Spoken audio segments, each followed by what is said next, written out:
installed na nga ang ating Starlink router dito. So, ayan. If mapapansin nyo, wala siyang buttons. So, ang reboot niya is either i-unplug natin yung power niya dito sa ilalim, or meron ding option to reboot sa application. So, ayan. Tingnan natin yung application niya. Here. So, yan. Ayan, nag-install na tayo ng Starlink application. So, at first, syempre kailangan yung download muna yung application niya sa Google Play Store or App Store. So, hanapin lang natin Starlink. Search. And, ayan siya. So, ayan yung kanyang itsura. Mukha siyang bilog lang.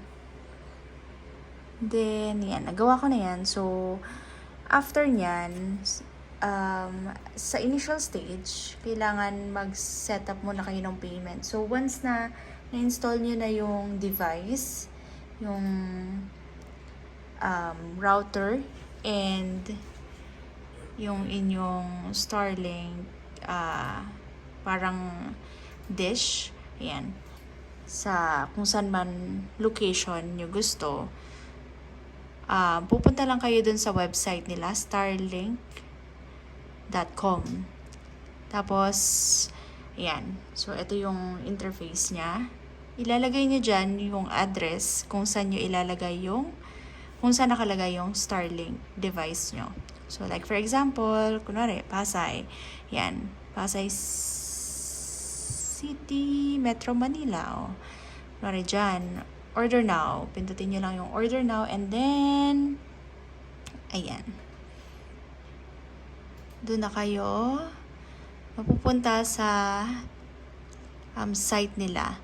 So, ayan, meron pa siyang timer. Orders must be completed daw within specific time. So, ayan, pagdating nyo dito sa mismong website nila, so meron yan nakalagay, order now to reserve your Starlink. So, pwede kayong mag-order nung mismong device plus yung monthly plan nila na, ako ang kinuha ko yung standard 2,700 lang. So, meron dyang yung options na personal, residential, roam, and boats. So, usually ang kinukuha yung residential or yung roam. So, ang kaibahan ng residential and ng roam, so yung residential, pwede nyo lang siyang gamitin sa isang barangay, isang location. While yung roam, pwede kayong magpalit-palit ng location. So, pwede nyo siyang dalhin sa ibang barangay. Like, for example, na-register nyo na siya sa Pasay City, ganyan. Pwede nyo siyang dalhin sa province, like Cavite, Bulacan, ganyan. Pero, hindi siya pwedeng moving. So, hindi siya pwede gamitin while driving. Kasi iba pa yung plan for that specific na gusto nyo, kung gusto nyo yung moving siya. So, eto siya. So, dito sa interface niya, bibigyan kayo ng option to pay through Apple Pay or through alternative payment method. So, ang ginamit ko is alternative payment method since madali lang mag-register through PayMaya, Maya Pay. So, yun yung ginamit ko. And kapag gagamit kayo ng Maya Pay, so, pag na-install nyo na yung Maya Pay account nyo, like, madali lang naman kasi ang gagamitin nyo lang yung cellphone number nyo, and then mag-install kayo ng Maya app. Tapos pagdating nyo dun sa app, merong option dun to have a virtual card. So, yun kasi yung i-input nyo, yung card details. Name as it appears on the card, yung billing zip code, tsaka yung card number. Tapos dun sa card na ipoprovide ni Maya, nandun na din yung expiry date and CVV. So, virtual card lang siya. And then, dito, so, ayan, makikita nyo meron siyang bill which is 28,000 for the hardware and 2,700 for the monthly payment. Yun yung plan.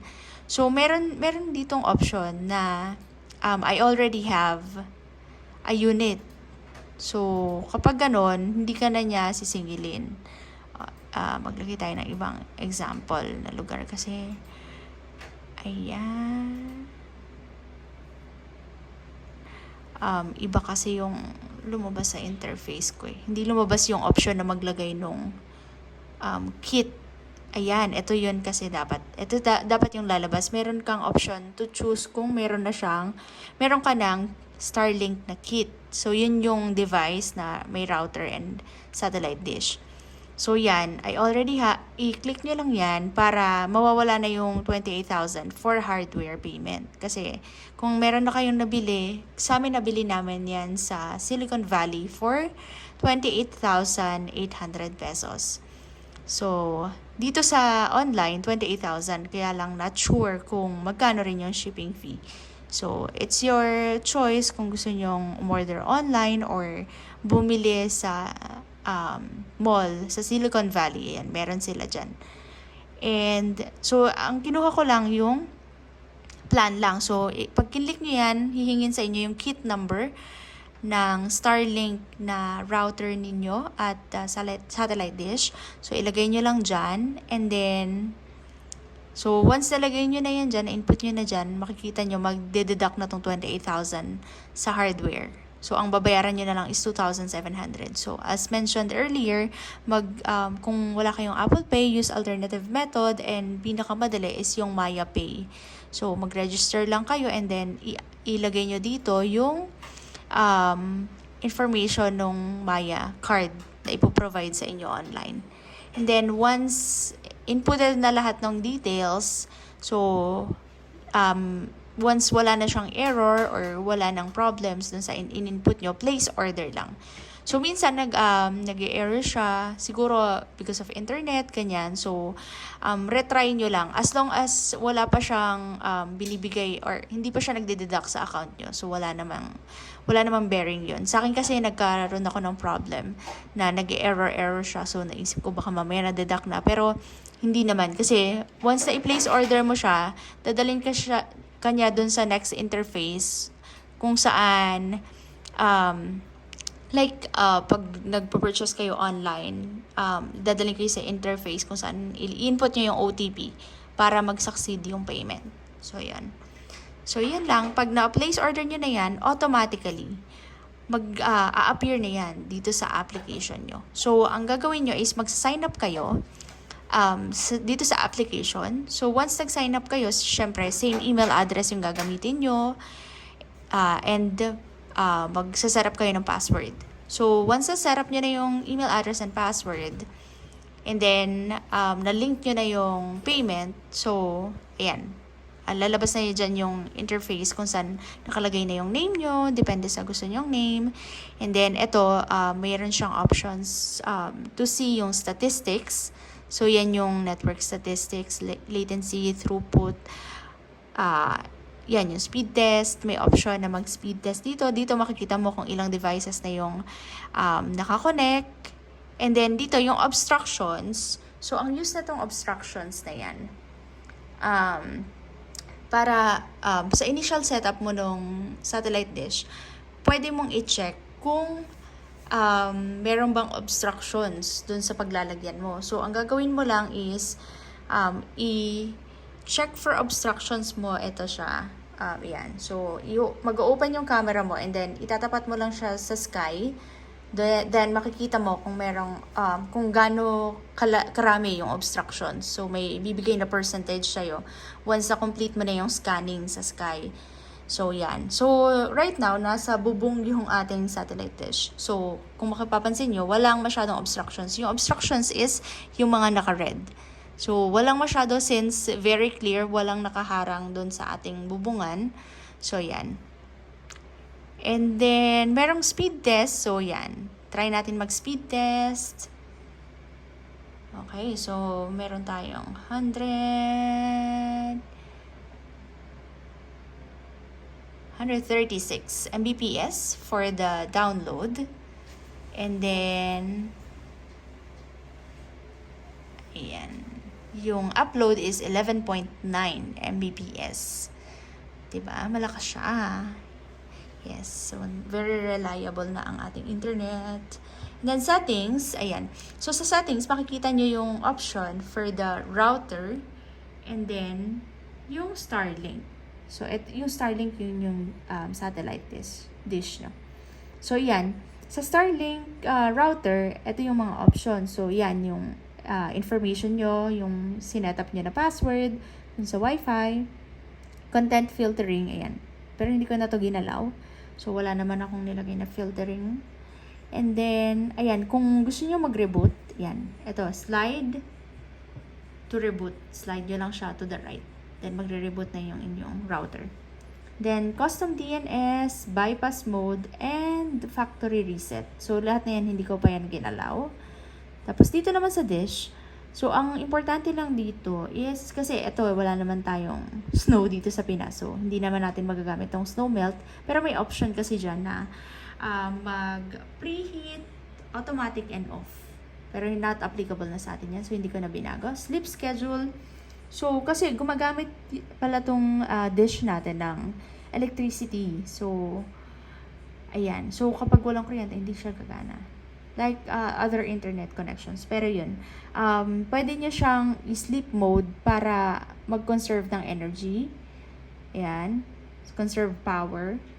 Pero yun, kung kailangan nyo ng continuous internet connection, so, hindi nyo na rin siya magagamit kasi, yun nga, kapag i-put nyo siya sa sleep schedule, so, mag-off yung internet nyo.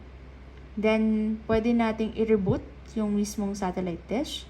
And then, etong option na to, stow Starlink. So, ibig sabihin yan, kasi right now, ayan, parang yung itsura nung dish is upright yung position niya. So, kapag i-stow natin, mag-fold siya. So, ang purpose lang naman nun is kapag i-keep natin siya sa box. Or kapag tatanggalin natin siya dito sa bracket niya, para mas protected siya, kailangan i-stow natin. So, every time na gagalawin mo siya, kung saan siya nakalagay, and kailangan mo siyang ibiyahe, ganyan. So, yun, i-stow mo siya before mo siya tanggalin dun sa bracket para mas safe yung device. So, ayan, yan lang yung nasa settings. And then support, pwede kang mag-contact about your account, billing, orders, ganyan. So, dadirect ka nila dun sa site kung saan ka pwedeng mag-request ng customer service support nila.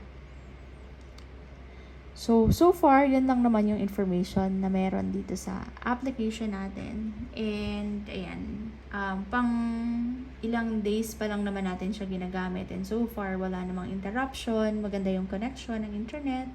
And, ayan, maraming ang devices na nakakonect dun sa internet natin. And so far, maganda naman yung experience. So, hopefully, tuloy-tuloy lang.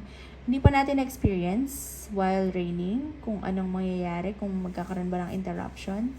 So, most likely, gawa natin yan ng next review kapag ma-experience nating umulan. Diba? Yan lang. Thank you for watching. Bye!